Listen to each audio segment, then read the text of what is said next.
The fact of the matter is, and I'm not a big fan of bashing the VA, but when it's warranted, I'm going to go full throttle, right? Veterans are C&P exams force veterans between a rock and a hard place. All right. And it's nothing we can do about it. All we can do is make our claim as easy as possible to Service Connect. And when it doesn't happen, then we have to rely on the appeals process, which isn't a good answer. It's not. It's the answer that we have, but it's not the answer that the VA should be giving veterans. And that's the facts of the culture around C&P exams. They just suck. Now, are there good C&P examiners out there? Absolutely, right? In the instance that the C&P examiner accepts your evidence, does do their due diligence, amazing. But 10,000 claims that aren't doing that is a lot. That's a lot of VA disability claims, okay? And that's just a random number. It's much, much more than that. But do you have anything to add to that? I do. Here's the bottom line. And this, right or wrong, and obviously we're shining the light on wrong, right? Yeah. So there's a calamity of issues. It's not just the quality. And who knows, right? I am not involved with the contract at all between the VA and the providers that are doing the C&P exams. I don't know what kind of check boxes they have. Hey, here's your checklist. This is what we want you to do. And oh, by the way, if evidence is in equipoise, you're supposed to rule in their favor. If you're thinking, it's a coin flip, then say that it is for the veteran, right? It's at least likely is not. I don't know how deep those conversations go, but it is clear that there is some funky things with some of these C&P examiners just based on where they're even doing the location of the exams, who bring a whole host of their own questions with regard to that, as well as the issue of the VA not supplying these contracted companies with the information they need to be able to actually function a successful C&P exam. How can you even do that if you don't have the documentation you need to facilitate it? It doesn't even make sense. So with that, it goes back to what we were saying earlier, right? Right or wrong, it's what we're working with today. Hopefully there's some positive changes that come out of this Senate inquiry and so forth. The bottom line is that you're aware of it. Now, if you view it from the standpoint of, okay, well, now I got the enemy's playbook, right? You can adjust fire a little bit, and you can understand what you need to do up front and really realize that, look, the VA is probably not going to lean forward for me very much.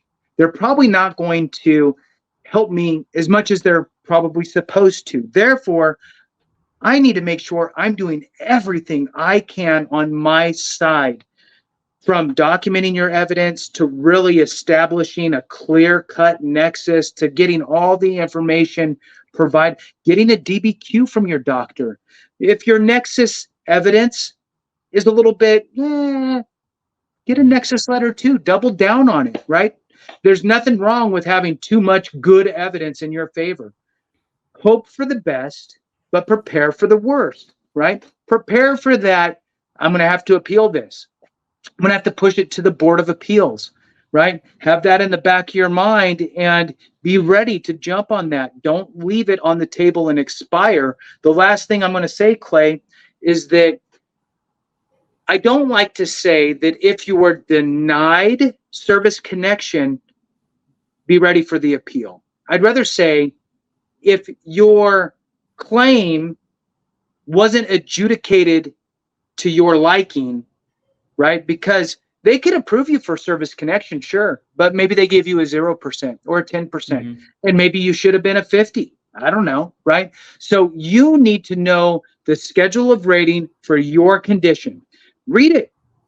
It's pretty clear. You're the patient. You're going to read it and go, oh, for migraines or GERD, it's like clear as day. I meet that criteria. I should be this rating. Now it's up to you to make sure your doctor has that in writing. You supplied it to the VA.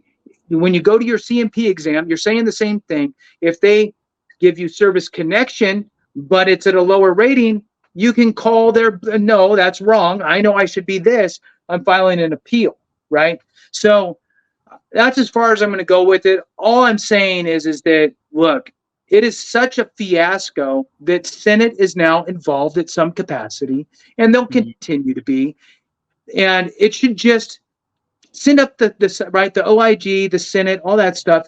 You should have your little sirens going off and go, okay, if I file something, I just need to make sure it's super buttoned up, right? Make it easy for them to say yes. So there is, Clay, and it's in some cases, and I'm looking for your confirmation, and maybe you chime in on this. Besides writing this information on the back page where they're asking you these questions, sometimes I believe that there's another way that these organizations, these contractor CMP examiners, will allow you to give them information the appropriate way that's acceptable. Can you dive into that for us? Absolutely. So speaking on personal experience, and I can tell you VES does this, where you get that packet and there's always been an option saying, hey, if you have evidence, that you want to share with VES, go ahead and do that now. The issue though with that is sometimes, and I'm going to make the argument of most of the times, it'll be Friday, you'll get the packet, and your CMP exam is on Saturday or it's on Monday, right? It's very, very fast.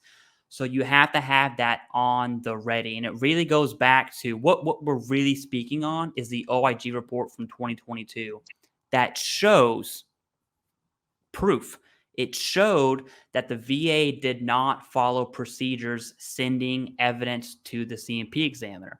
So how many of us, and that was in about 60% of the cases, I want to say 68%, how many veterans have gone to a CMP exam and they know they submitted the evidence, but the examiner hasn't read the evidence, they don't have the evidence, they have no idea what you're talking about.